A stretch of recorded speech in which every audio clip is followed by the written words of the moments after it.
Assalamualaikum warahmatullahi wabarakatuh. Salam sejahtera dan jumpa kembali di Garasi TV bagi minggu yang kedua bulan Mac. Syukur Alhamdulillah hari ini 10 Mac. Saya mengucapkan ribuan terima kasih kepada anda semua yang menyokong kempen terbesar yang pernah kami jalankan sepanjang 8 bulan Garasi bersiaran, iaitu kempen 48 jam buku, stream buku at Garasi TV pada 5, 6 dan 7 Mac yang lalu. Alhamdulillah, kami mengucapkan terima kasih banyak kepada mereka yang menyokong ketika live dan mereka yang menonton semula view ketika Garasi bercuti 2 hari. Tak pernah dalam sejarah sepanjang 8 bulan bersiaran Garasi bercuti 2 hari.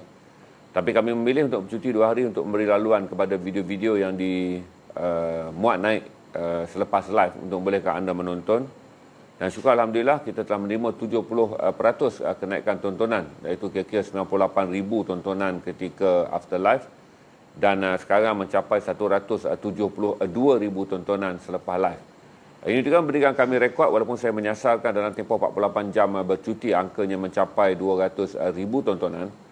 Tetapi Alhamdulillah dengan 172,000 tontonan, iaitu meningkat kira-kira 74,000 tontonan bagi tempoh 48 jam adalah satu rekod yang baik. Apatah lagi kesemua 8 stream video yang kami turunkan menerima tontonan lebih 10,000. Manakala dua video khas yang kami naikkan sebagai tribute after stream, iaitu hanya video mengadap rebab 2 minit tu serta video Zamzuriah Zahari berjaya mencapai tontonan lebih 5,000 dan video yang memaparkan nyanyian primadona Mok Yung, Fatimah Abdullah, berjaya mencapai lebih 4,000 tontonan. Alhamdulillah kerana dengan ini angkanya telah mencapai matlamat. Walaupun kurang kira-kira 28,000 bagi mencapai 200,000, saya harap masih ada sesi tontonan yang akan saudara buat selepas ini, kerana itu antara video yang bukan selalu saudara dapat tonton, kerana selalunya adalah video jualan, jadi adalah biasa. Dan saya mengucapkan terima kasih pada mereka yang memberi kami ruang untuk mencapai 30,000 tontonan bagi video pembukaan pada malam bersama Pian Habib dan juga Sabri Yunus dan Angelina Tan. Juga hampir 30,000 tontonan yang diberikan pada video live stream Mok Yung, Khatijah, Fatimah Abdullah dan juga Zamzuriah Zahari.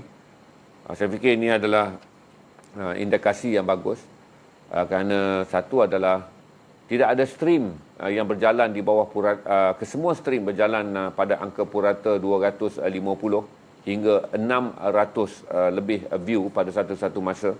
Dan saya rasa adalah luar biasa. Kerana kita tidak pernah ada indeksikal untuk membuat kajian stream perbukuan, kecuali eksperimen Garasi selama 48 jam boleh dijadikan laporan data untuk melihat kekuatan stream perbukuan di negara ini. Saya ucap terima kasih juga pada anda semua yang membuat log ketika live dan log selepas live.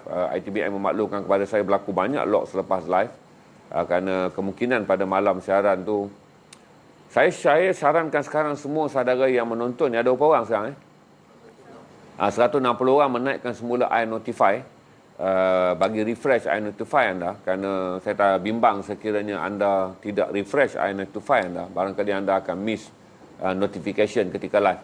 Jadi jangan take for granted, sentiasa update saja iNotify 2 minggu sekali, 3 minggu sekali, supaya saudara tak terlepas stream Garasi apabila bersiaran. Untuk 100 orang yang berada di Garasi selepas solat maghrib hari ini, kita akan dalam mengikut kalender yang diamalkan oleh orang Islam, akan datanglah hari Isra' Mi'raj, iaitu sambutan rasminya adalah pada esok. Tetapi dalam kebiasaannya kita meraihkannya selepas solat maghrib. Barangkali tahun ini akan kurang acara ceramah-ceramah di masjid berikutan PKP, tapi saya rasa ada masjid yang masih akan melakukan siri ceramah, kerana banyak masjid-masjid di kawasan PKPB dibenarkan menggunakan ruang solat hingga 50%, manakala di setengah-setengah kawasan dibenarkan berdasarkan logik keluasan. Tetapi di negeri-negeri yang masih lagi mengamalkan PKP, insya-Allah saya rasa masih ada sesi selepas maghrib nanti kuliah-kuliah mengenai Isra' dan Mi'raj. Terima kasih juga kepada mereka yang lock kerana lebih kurang 40,800. Saya jangka akan lebih sebab ITBM memaklumkan mereka menerima log afterlife sangat banyak. Saya cuma tak buat dengan Nuha aja lagi cek mengenai log afterlife. Tapi terima kasih sekiranya ke total sasaran iaitu 50,000 mungkin sukar dicapai kerana selepas saja acara kita hanya menerima 40,800, tapi insya-Allah 45,000 adalah bukan angka mustahil bagi penjualan untuk membantu 3 entiti yang bergabung dengan Garasi TV bagi melaksanakan stream 48 jam buku. Tuan-tuan dan puan-puan yang berada dalam siaran langsung hari ini, saya memaklumkan pada tuan-tuan bahawa perbukuan di Malaysia adalah industri antara yang paling bermasalah sejak 7 tahun ni. Pada tahun 2015 industri buku telah jatuh dengan teruk. Untuk makluman saudara, bagi negara-negara yang dianggap sihat perbukuannya, negara-negara tersebut akan menerbitkan 31,000 judul buku, iaitu dianggap 1% mewakili jumlah keseluruhan penduduk. Ini adalah standard yang digunakan oleh UNICEF bagi mengkaji data tabiat membaca. Tetapi di Malaysia jumlah buku yang diterbitkan setiap tahun sejak 2015 adalah kurang daripada 50%. Daripada 31,000 judul buku, saya jangka tahun ini mungkin tak sampai 10,000 judul buku. Bagi tahun 2020 pun mungkin tak sampai 10,000 judul buku, walaupun pada tahun-tahun sebelum COVID-19 kita berjaya mencapai antara 14 ke 15,000 judul buku setahun. Ini memberikan kita lagi satu gambaran mengenai kedaifan ilmu, di mana daya beli dan daya jual serta daya terbit buku agak perlahan. Tapi Alhamdulillah kita Garasi hanya mencuba, walaupun kami bukanlah stesen ataupun stream platform untuk perbukuan, kerana ia lebih kepada stream platform bagi jualan barangan terpakai dan fashion jenama yang mana tuan-tuan tahu. Tuan-tuan masuk petang ni pun adalah untuk memburu fashion. Tapi Alhamdulillah dengan data itu, saya menonton semula semua yang saudara live tu dan melihat komen-komen yang saudara bagi, dan saya tahu kata jenis-jenis segmen yang berfungsi untuk tontonan Garasi dan segmen-segmen yang tidak berfungsi bagi tontonan komuniti Garasi. Alhamdulillah pada mereka yang sentiasa berada dalam stream, banyak nama-nama yang saya tengok sangat committed sepanjang berada dalam stream perbukuan. Dan tuan-tuan dan puan-puan, saya beritahu pada tuan-tuan, bagi 2 syarikat yang menyertai stream ni, terutama ITBM, berarti mereka telah mencipta 3 kali stream bersama Garasi, dan ketiga-tiga adalah rekod bagi mereka, kerana jualan bulanan online bagi mereka sebelum ini hanyalah sekitar 18,000. Tetapi satu bulan. Tetapi stream pertama ITBM di sini mereka memperolehi RM18,700, stream kedua mereka memperolehi RM23,700, dan stream semalam dijangka mencapai RM20,000. Begitu juga dengan Nuha Buku, sebuah produksi yang kecil yang kalau dihitung 3 kali stream di sini mereka mungkin telah memperolehi RM60,000. Satu angka adalah jualan tahunan tuan-tuan, walaupun 3 kali stream, tapi RM60,000 adalah jualan tahunan bagi sebuah syarikat penerbitan yang menumpukan antara 10 hingga 15 judul sebulan. Okey, berakhir terima kasih saya ucap kepada saudara. Cuma kita bersedia untuk melangkah masuk ke Isra' Mi'raj yang akan diraikan besok, tapi selepas maghrib hari ini kita dah boleh mengenang Isra' Mi'raj. Malam ni kita akan bertemakan Isra' Mi'raj, petang ni tidak. Kalau tuan-tuan nak mendengar tema Isra' Mi'raj, saya tidak akan bercerita kerana Isra' Mi'raj adalah sebuah sirah yang memerlukan ustaz untuk menceritakannya. Tetapi saya akan menceritakan kedudukan Masjidil Aqsa dalam perang An-Nakbah 15 Mei 1948, serta realiti yang berlaku dalam perang Arab Israel 5 hingga 10 Jun 1967. Jadi malam ni kekal bersama dengan saya, kita ada 45 minit sesi berkongsi sejarah kejatuhan Palestin sesuai dengan tema Garasi TV 2021 adalah kempen iaitu bebaskan Masjidil Aqsa. Dan saya boleh bagi hint kepada saudara, jeans Garasi dan juga produk-produk Garasi berkaitan dengan Masjid dengan Al-Aqsa akan kami naikkan dalam masa terdekat. Tapi tidak hari ini tuan-tuan. Cuma besok saya tak janji. Tapi lusa pasti.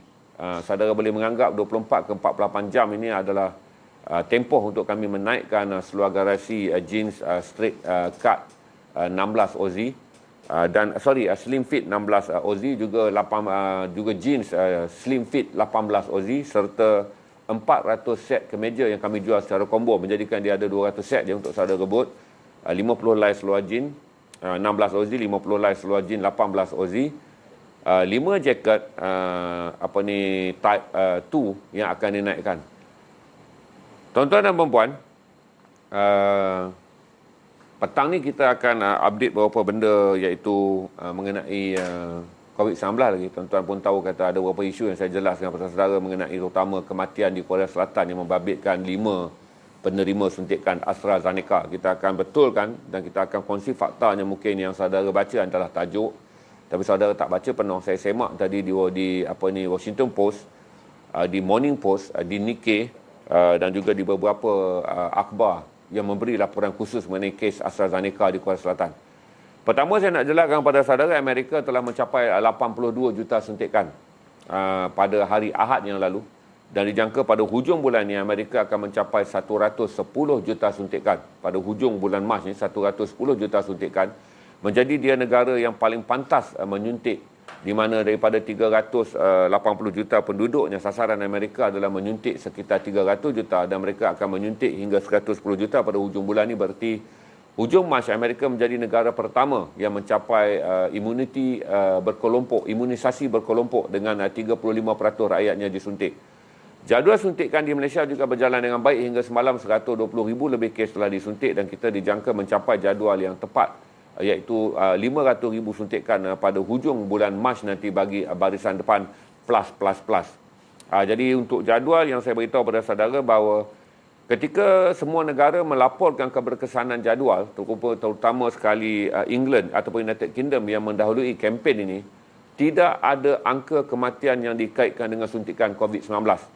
Dan di Amerika dengan 82 juta suntikan, Pusat Kajian Kesihatan Amerika telah mengeluarkan data tiada kes kesan suntikan, sama ada kematian ataupun alleged serious ataupun apa yang dipanggil sebagai kesan-kesan sampingan yang membawa kepada gangguan kesihatan yang serius.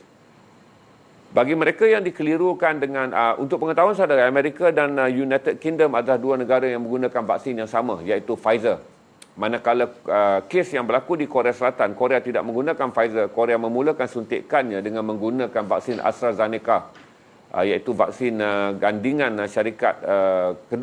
Vaksin ini adalah keluaran United Kingdom, di mana AstraZeneca adalah syarikat pengeluar perubatan yang terbesar di United Kingdom dan menggunakan makmal Oxford University.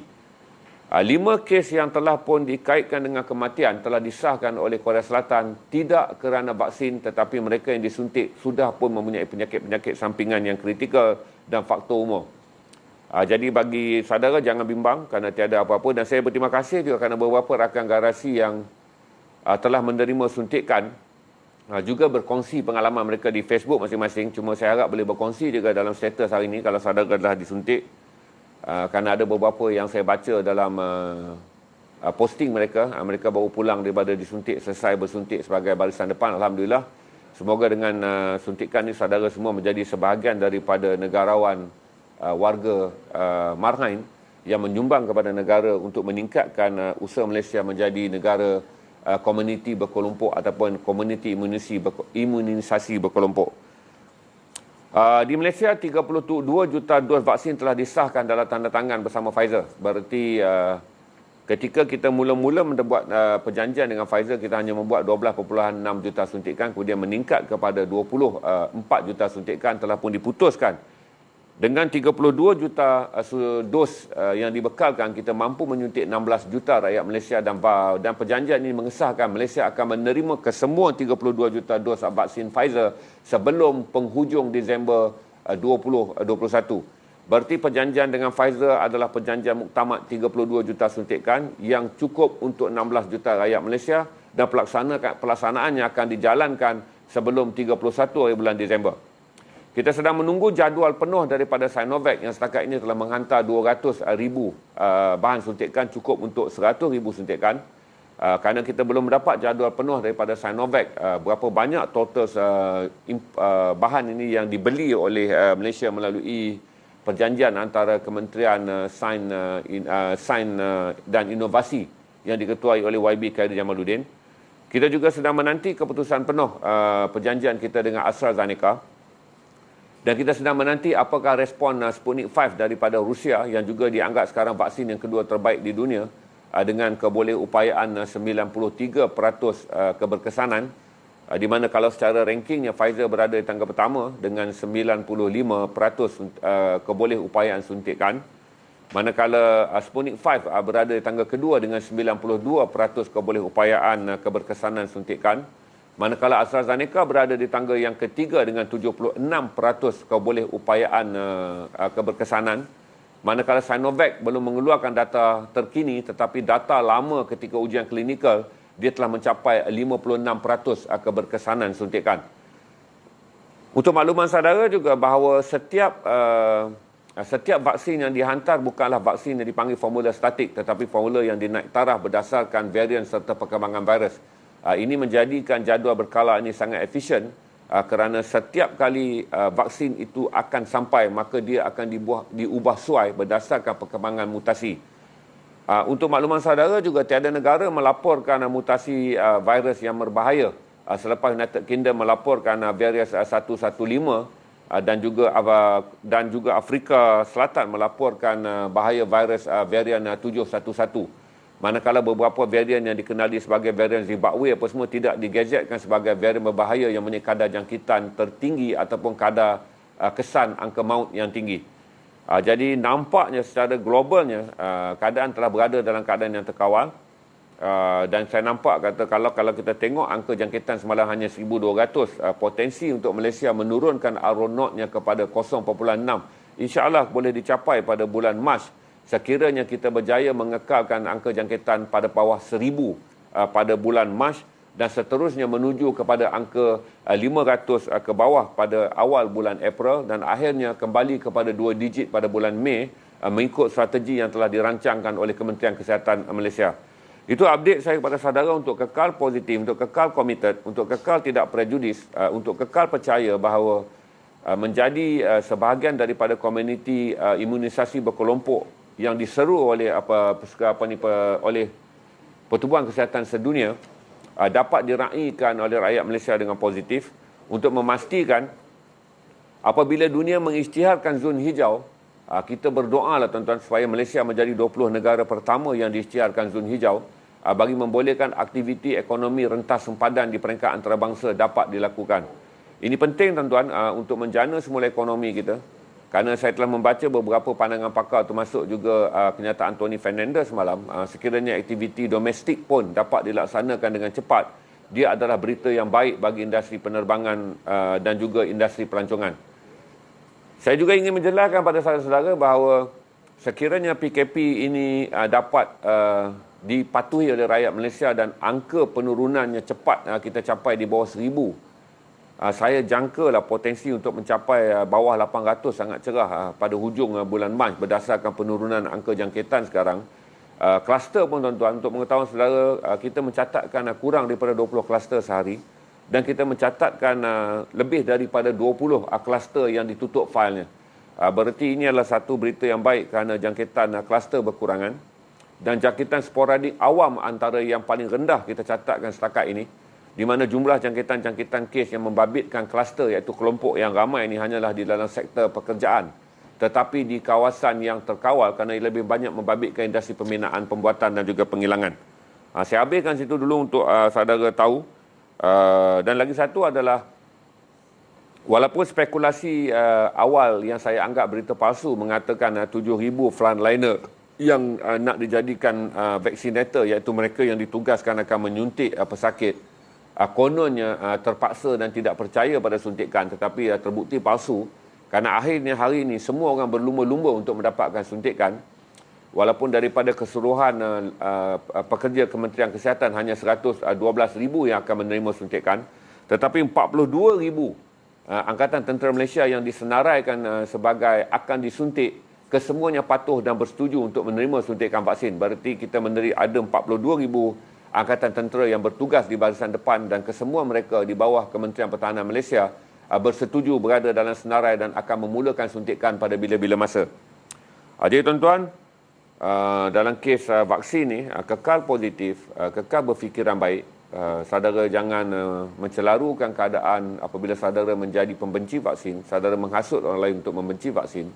Saya jelaskan bahawa tidak mudah untuk mengekalkan data seperti mana kita dapat laporan daripada Amerika Syarikat dengan 82 juta suntikan, tiada satu pun kes kematian. Kita menerima data di United Kingdom yang mungkin sekarang telah mencapai hampir 30 ke 40 juta, kerana United Kingdom saya follow hingga hari ini tak mengeluarkan jumlah, kecuali jumlah lama ketika 2 minggu pertama mereka membuat suntikan kepada lebih 500,000 orang. Hanya ada 4 kes jangkitan ruam di mana seorang menerima rawatan selama 2 hari, manakala 3 orang lagi dirawat di hospital selama 5 hari. Singapura juga mencatatkan 4 kes yang sama. Manakala yang terbaru yang berlaku di Korea telah disahkan oleh pihak Korea Selatan bahawa 5 kematian penerima suntikan vaksin AstraZeneca tidak mempunyai kaitan kematian akibat vaksin. Berarti jangan orang percaya saudara spin, pergi dan baca betul-betul artikel tu yang dikeluarkan oleh badan-badan yang ada wibawa dia, tuan-tuan. Terutama kalau saudara di Korea Selatan, eloklah saudara baca daripada Nikkei ataupun saudara baca saja daripada jurnal kesihatan Seoul, supaya saudara tak terpengaruh dengan viral-viral yang disebarkan di Facebook. Kerana suka saya ingatkan saudara bahawa berita yang mendapat banyak like dan berita yang mendapat banyak share bukanlah jaminan berita itu benar. Berita sensasi, berita popular biasanya lebih banyak di-share. Berita-berita yang bersifat mencetuskan rasa seram dan rasa panik lebih suka di-forward dan di-share berbanding berita-berita rigid yang memberi manfaat. Itu saja yang saya akan share dengan saudara mengenai COVID-19. Kalau ada soalan, kita ada berapa view sekarang? 26. Ada apa-apa soalan saya boleh ambil dulu sebelum kita pergi kepada hal-hal lain. Sebab saya rasa yang vaksin 2 ni je yang saya sediakan, seperti mana foto yang seperti mana slide yang dikongsikan oleh Mahfuz. Kalau ada apa saya akan jawab, kerana selepas ni kita akan bergerak ke tajuk yang lain. Untuk petang ni saya akan naikkan kebanyakan barangan adalah t-shirt collar T. T-shirt collar T ni t-shirt bercollar daripada berjenama yang saya akan naikkan petang ni, dan juga dengan beberapa set baki daripada baju denim, kemeja jeans. Saya ingat tak banyak setnya. Yang akan banyak naik petang ni adalah combo dan juga item kemeja polo T. Itu yang saya akan naikkan petang ni. Dan saya boleh bagi tahu pada saudara, barang garasi tak akan naik petang ni. Kemungkinan besok, tapi pastinya lusa. Paling lewat adalah lusa.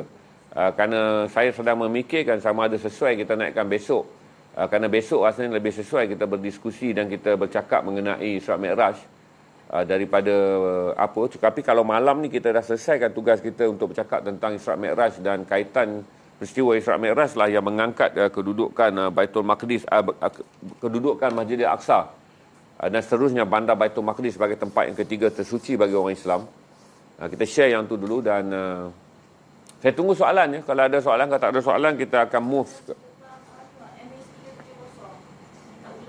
Alamak, saya teringat nak pakai kemeja dia, patch dia, MH370. Tuan-tuan, pada 2015, setahun selepas MH jatuh, tak sampai setahun pun, saya berjalan di 9 buah universiti di Australia dan 7 universiti di New Zealand. Bertemu antara 200 hingga 600 pelajar Malaysia di setiap universiti, khusus untuk membentangkan mengenai MH370. Banyak teori, banyak konspirasi yang disebut. Hinggalah pada hari semalam pun, waktu ulang tahunnya, yang bagusnya tuan-tuan, tak ada orang buat naik teori baru yang hit mengenai MH370. Tetapi berdasarkan daripada fakta, kita pegang kepada apa yang paling dekat dengan fakta adalah penemuan beberapa sisa yang disahkan milik kapal terbang tersebut di beberapa kepulauan berdekatan Pasifik, yang boleh memberi petunjuk yang paling jelas daripada semua teori konspirasi bahawa kapal terbang ni telah terhempas. Mengapa dia terhempas, bagaimana dia terhempas, apa punca dia terhempas, kita tak boleh sebut kerana tiada bukti nyata, kerana tiada kotak hitam yang ditemui.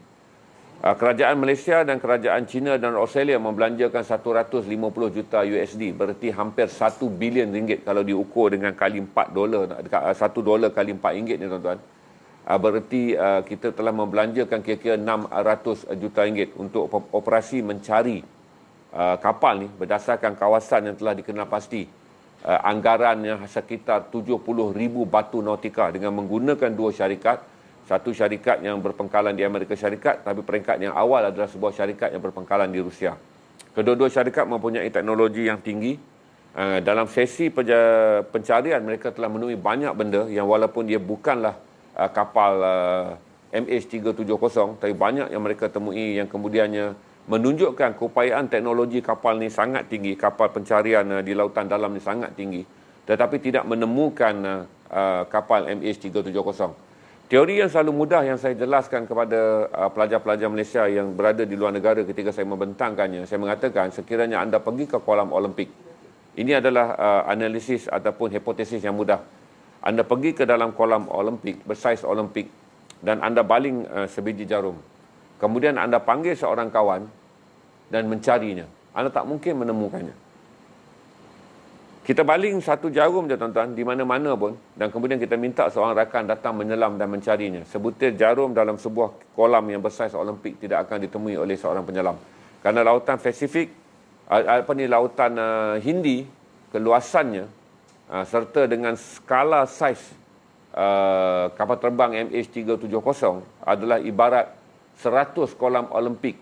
Luas 100 kolam Olimpik dan di dalamnya telah jatuh sebilah jarum. Mustahil. Berbagai teknologi telah digunakan dan untuk pengetahuan saudara, dalam tragedi moden, bukan MH370 saja yang menerima nasib yang sama tuan-tuan. Puluhan kapal hilang di laut, walaupun kapal-kapal besar yang berlayar ni mempunyai radar, mempunyai sistem komunikasi satelit, tapi masih tak dapat dikesan di mana kawasan dia tenggelam. Jadi jangan ambil apa-apa teori konspirasi. Saya pun tak mau menjelaskan pada saudara teori konspirasi, cuma saya jelaskan bahawa di tengah-tengah semua teori, sama ada mengenai ini adalah satu kamikaze, di tengah-tengah teori bahawa dia telah Boeing telah sistem kawalan automatik Boeing telah dirampas dan kapal terbang ini telah mendarat di sebuah pulau ketenteraan Amerika. Teori yang kedua. Teori yang ketiga mengatakan telah berlaku rampasan kapal terbang. Teori yang keempat telah mengatakan telah berlaku kerosakan pada kokpit. Teori yang kelima telah mengatakan telah berlaku kerosakan kepada sistem landing. Kesemuanya hanyalah teori. Tetapi fakta yang paling tepat adalah penemuan beberapa bahagian badan yang kemudiannya disahkan oleh Boeing bahawa nombor siri yang didaftarkan kepada rangkaian sesayap yang ditemui sebagai disahkan milik 370. Jadi secara jelas kita boleh katakan dia terhempas di lautan, tetapi kita tidak mempunyai asas mengatakan mengapa atau apa sebab dia terhempas. Ia kekal menjadi misteri.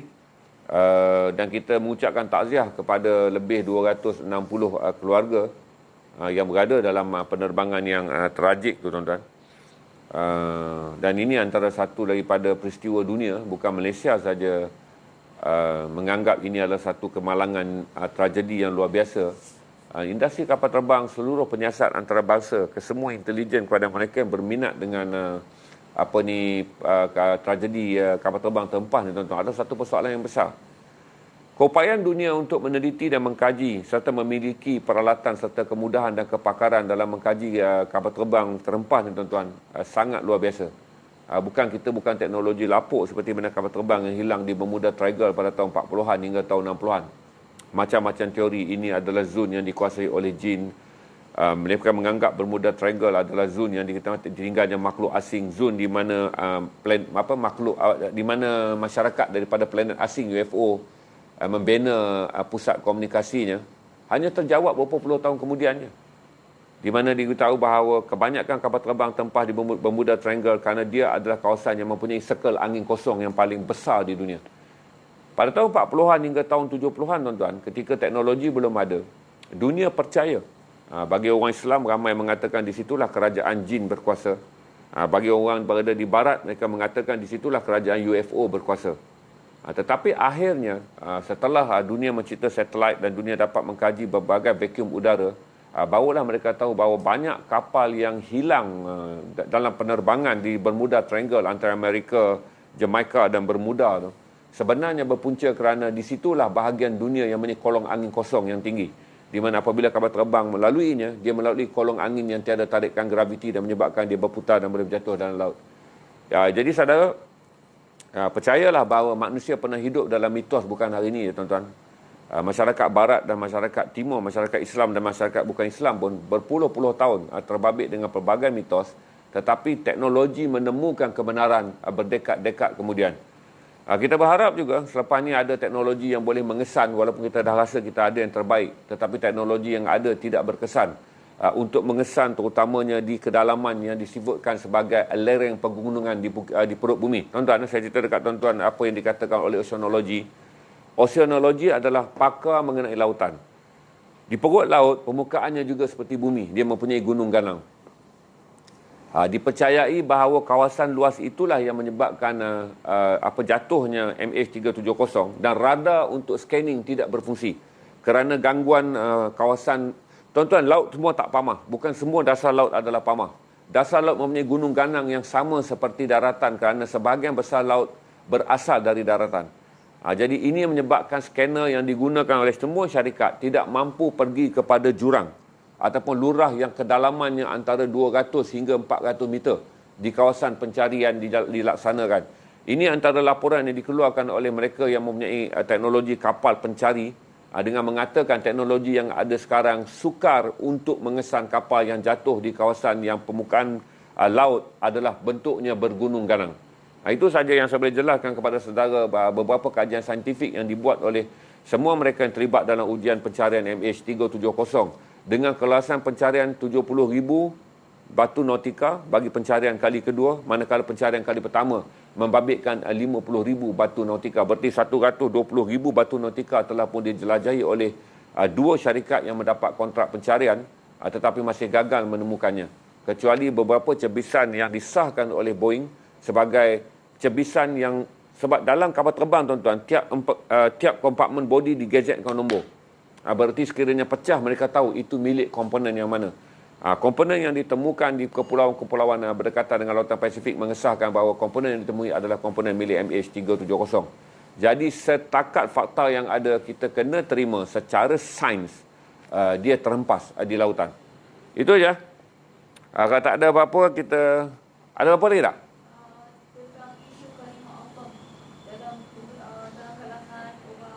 Ya, saya tahu saudara ambil kes mahkamah yang dilaporkan hari ini. Saya tak boleh ulas, tuan-tuan. Pasal bahaya untuk saya mengulas kerana ini adalah keputusan mahkamah.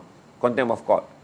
Memang ramai orang Islam tak gembira apabila mahkamah membuat keputusan semula bahawa tindakan seorang mubalik Kristian daripada Sarawak membawa masuk CD buku yang menyebut Allah sebagai Tuhan bagi ajaran Kristian, hari ini diputuskan oleh mahkamah sebagai tidak salah.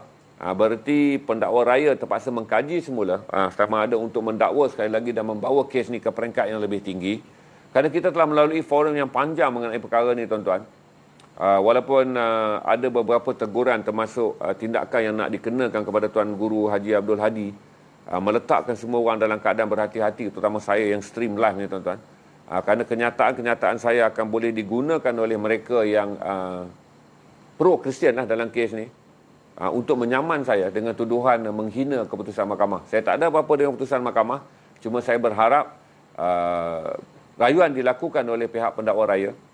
Orang Islam tu kekal bersatu, NGO Islam tu kekal bersatu kerana kita mahu status quo yang lama dikekalkan, bahawa di semenanjung Malaysia Allah adalah merujuk kepada Tuhan orang Islam. Orang Kristian boleh menggunakan perkataan God yang mereka gunakan selama ini. Berbeza di Sabah dan Sarawak, kerana Sabah dan Sarawak menyertai Malaysia pada tahun 1963, maka mereka tidak terikat dengan Perlembagaan Penubuhan Persekutuan Tanah Melayu 1957. Berarti saya harap status quo itu ada demi keamanan dan kesejahteraan masyarakat kita, terutama majoriti orang Islam yang berada di Semenanjung telah selesa dan telah pun menerima pakai bahawa Allah adalah untuk orang Islam, God adalah untuk orang Kristian. Walaupun di Indonesia, walaupun di Sabah dan Sarawak perkara ini tidak diamalkan, tetapi kita tak perlu meniru dan menganggap di tempat lain. Apa yang perlu kita ambil adalah iktibarnya di Malaysia, di Semenanjung Malaysia, ketika Persekutuan Tanah Melayu dibentuk, kesemua negeri-negeri di Semenanjung bersetuju bahawa Allah adalah untuk negeri-negeri di Semenanjung. Kita tunggu je apabila kita berharaplah pejabat AG membuat cabaran bagi keputusan ini dan membawa perbicaraan ke mahkamah yang lebih tinggi. Dan yang kedua, saya harap NGO kita bersatu bukanlah untuk tujuan menentang mahkamah, tetapi mendesak kerajaan untuk mengesahkan, mensahihkan semula kedudukan perlembagaan bahawa kalimah Allah kegunaan di Semenanjung Malaysia adalah khas dan hanya terpakai pada agama Islam. Itu aja yang saya boleh share dengan saudara. Saya tak boleh komen keputusan mahkamah kerana dia akan menjadi contempt of court. Saya boleh disaman oleh mahkamah, tuan-tuan, bukan oleh orang Kristian tapi oleh mahkamah kerana menghina keputusan mahkamah. Dan dalam kedudukan sekarang pula, satu perkara yang kita harus terima, membincangkan keputusan mahkamah masih belum lagi dianggap proaktif. Kerana ramai orang masih lagi menggunakan terminologi bahawa membincangkan keputusan mahkamah dengan melahirkan rasa tidak setuju kepada keputusan tersebut sebagai menghina mahkamah. Ini adalah agak sukar bagi orang yang macam saya stream untuk memberi komen walaupun komen saya berbau demokratik, tetapi dia tidak terguna pakai. Kerana di Malaysia kedudukan mahkamah, keputusannya tidak boleh dicela, dicabar ataupun dipertikaikan. Harap saudara maklum had untuk saya memberi komen dalam kes yang semalam. Saya tahu ramai orang akan bersuara kes tu. Saya rasa esok lusa kes ni mungkin akan dibawa oleh NGO. Cuma kita semua kena berhati-hati. Jangan jadikan kes ni sebagai kes ketegangan agama.